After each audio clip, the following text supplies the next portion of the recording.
Hi, welcome to the Listen Up Girl podcast. Before I start today's episode, I wanted to ask if you could please go to the description of this podcast or video and click on the audience survey link. I'm doing a survey so I can get to know who my audience is and get your thoughts on what's working on this podcast and my other podcast. I have a lot of new show ideas and guests I'd like to have on my other podcast. And it only takes 10 minutes and it would really help me out. So thanks so much for taking the time to do it. But let's get into the rundown of LGBTQ plus news, politics, and pop culture and everything you need to know to stay informed and unbothered. I'm your host, Zach Randles-Friedman. Today we're diving into stories shaping our community and shaking up the headlines. So let's get into it. First, Porsha Williams to date women on screen in new Housewives of Atlanta season. Real Housewives fans, buckle up. At BravoCon, Porsha Williams dropped a headline-making bombshell. She'll be dating women on the upcoming season of The Real Housewives of Atlanta. Porsha said entering a new empowered chapter, and producers are reporting leaning all the way into this storyline. Fans are already speculating who her love interest might be and whether this shift will make up for the entire cast dynamic. With filming already underway, this upcoming season might be one of Real Housewives of Atlanta's most groundbreaking yet. Maybe that will bring me back to watching it because I was not into it last season. Next story is Sir Ian McKellen to play a dog, yes, Toto in Wicked Witches. Legendary actor Sir Ian McKellen is stepping into a surprising new role, or rather, onto all fours. McKellen will star as Toto, a washed-up rock star dog, in the new stage production of Wicked Witches. At the Islington's Pleasance Theater, he'll be joined by Jeremy Corbyn, making this one of the most unexpected casting pairings in recent theater memory. McKellen joked that after surviving his role into the Cats movie, he was thrilled to finally play a dog. Except this will be one of London's most talked about stage productions this winter. Next, we go to Nancy Pelosi, where she announced retirement after 38 years, and she's been a champion for LGBTQ plus rights. On November 6, former House Representative Nancy Pelosi shocked many by announcing that she will retire after nearly 4 decades representing San Francisco. Pelosi's legacy includes some of the strongest and most consistent advocacy for LGBTQIA plus rights in the United States political history.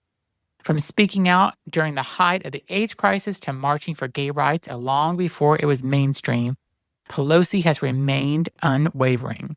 Even as some Democrats softened their stance on transgender issues, Pelosi held firm, pushing hard against gender-affirming care bans and anti-trans legislation.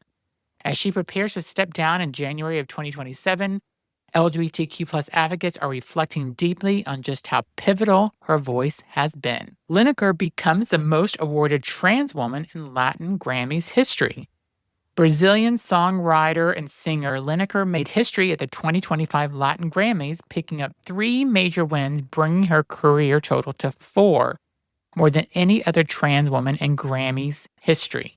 Nominated in 6 categories this year, she ultimately won Best Portuguese Language Contemporary Album, Best Portuguese Language Urban Performance, and Best Portuguese Language Song. In her emotional acceptance speech, she said writing and poetry have always been her great form of existence. She broke records in 2022, and now she stands alone at the top, a monumental win for a representative in global music. Next story, Jordan Wood becomes frontrunner for Maine's 2nd Congressional District. Jordan Wood, previously running in a crowded Democratic field to unseat Senator Susan Collins, has pivoted and quickly become the presumed frontrunner in Maine's 2nd District congressional race. Wood brings over $1 million from his Senate campaign, giving him a massive financial and organizational head start. Political watchers say this shift strengthens Democrats' chances in a district that's been increasingly competitive over the last few cycles. Next, historic LGBTQ plus bar in Los Angeles, the Silver Platter, faces demolition. One of Los Angeles' oldest LGBTQ plus Latinx bars, the Silver Platter, is fighting for its life. It was established in 1963, and the bar became a sanctuary for Spanish-speaking gay men, trans Latinas, and working-class immigrants a place where community wasn't just welcome, it was protected. But after surviving the civil rights era, the AIDS crisis, police raids, the 1992 riots, and the pandemic, the bar now faces demolition to make way for affordable housing. The owners were hit with an eviction notice earlier this year, but recently received an extension until March 1st. Community members are rallying behind the bar, insisting its cultural legacy deserves preservation. Hopefully they'll get it. Next, LGBTQ people are more likely to face police mistreatment. A major review by the Williams Institute reveals that LGBTQ plus Americans are significantly more likely than non-LGBTQ plus people to be stopped, searched, arrested, and falsely accused by police. The report covers more than 25 years of data and paints a stark picture. 51% of LGBTQ plus people reported being stopped by the police in their lifetime versus 42% of non-LGBTQ plus people. Trans and bisexual people were at an even higher risk. The study warns that negative police encounters are driving LGBTQ plus people away from reporting crimes or seeking help, potentially skewing crime statistics and limiting access to essential safety resources.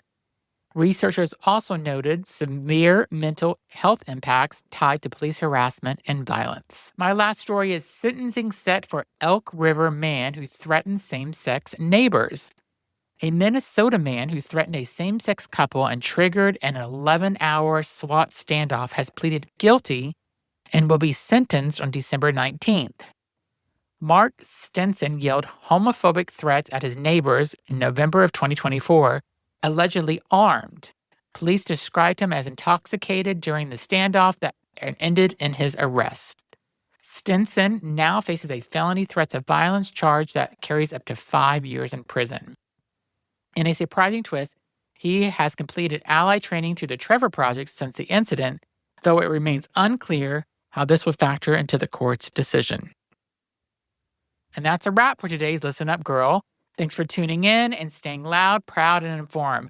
Don't forget to subscribe, leave a review, and share the show with someone who needs a little news with attitude. I will be back later this week with more stories that matter. And until then, stay fierce and stay in the know. Thanks for listening.